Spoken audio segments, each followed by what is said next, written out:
Kung He Fat Choy sa Cantonese, Gong Si Fat Chai sa Mandarin, and Happy Chinese New Year sa English. O, ayan. Kompleto na sa tatlo. ba? Diba? So, ayan. Hope everyone is fine. So, ayan. Sabi nila kapag Chinese New Year daw, bawal daw maglinis, 'di ba? Actually, maraming mga bawal and bawal maglaba, bawal ang tawag dito yung magluto na nagkakat gamit ang kutsilyo, bawal din maligo, 'di ba? Ang daming bawal. So, hindi naman tayo Chinese. Kaya nagluto ako. So, ayan, nagluto ako ng pork chop. Niluto ko lang to sa air fryer. Kasi naubusan ng gasol dito sa bahay. So, ayan. Maganda talaga, no? Kapag kahit naubusan ng gasol sa loob ng bahay, makakaluto ka ng ulam. And nakaluto din ako ng, look. Oh, natapon pa. Ng kangkong. Ayan. May kasi. Kangkong na may, tawag dito. Pork. So, ayan guys. Kakain tayo. Siyempre, maglalagay tayo ng rice.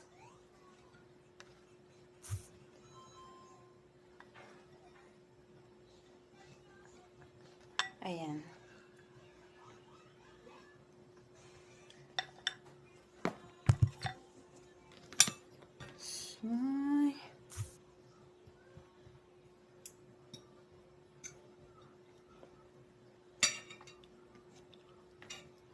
So, ayan na guys. Ipapakita ko sa inyo. So, itong pork. Ayan. Nilagyan ko ito ng ng sauce na maanghang. So, hindi ito ketchup. So, ito ay chili. Kasi mahilig din ako sa chili. So, parang trip ko magkamay. Pero, let's see muna. Nawakan ko na kasi yung karne.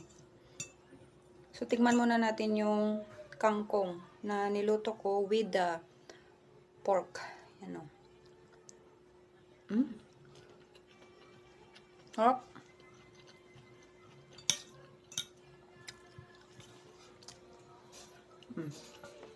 Masarap. And ito, try natin ito.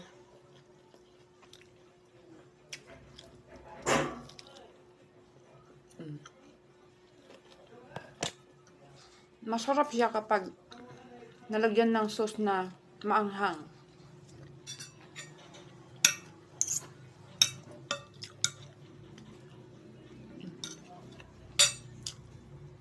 Ba?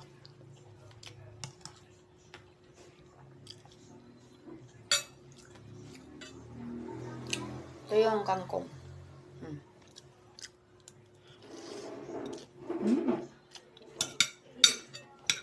Ang sarap.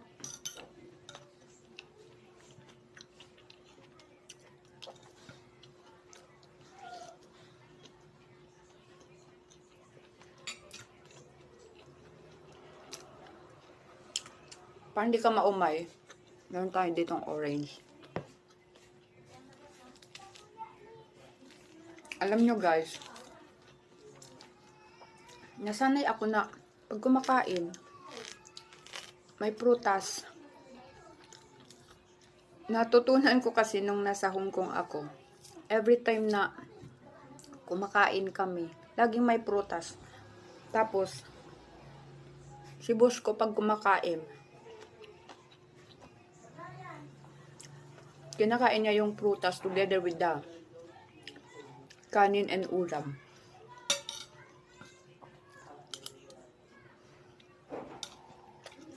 Siguro kaya kinakain niya together kasi pampatanggal ng umay. Pwedeng ganun yung reason. Pero hindi ko alam. Hindi ko naman tinanong naiya ako. So, ayan guys. Bye-bye na muna. Nakatapusin ko kakain.